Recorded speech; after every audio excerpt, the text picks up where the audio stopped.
A Glorious Life of a Farm Wife blog was developed and implemented in 2009 by Gayle to put a face on agriculture and to help educate the urban population that their food comes from the family farm and not from a huge corporation. Her blog is a peek into everyday farm life, which allows readers to see that farmers are real people working to feed the world.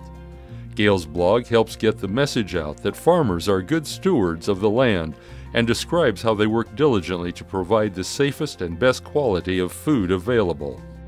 Gayle recently expanded her education efforts to include dairy, poultry, corn, soybeans, and sheep and pigs.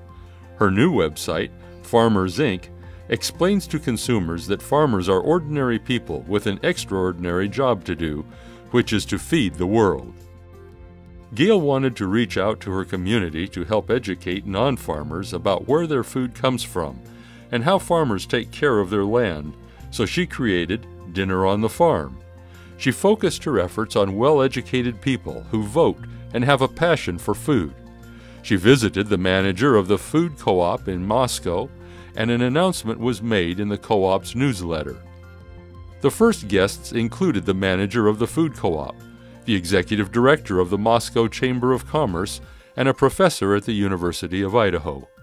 Dinner on the Farm has become a talked-about event in the Moscow-Genesee region. A dinner invite has become a coveted slot. Gayle has opened her home on numerous occasions to foreign trade teams sponsored by U.S. Wheat Associates.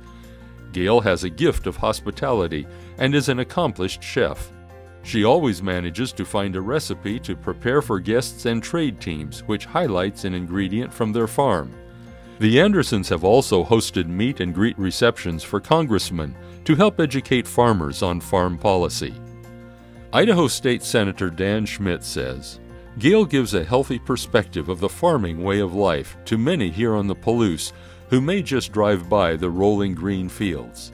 After time on the Andersons' farm, such beauty and bounty cannot be taken for granted.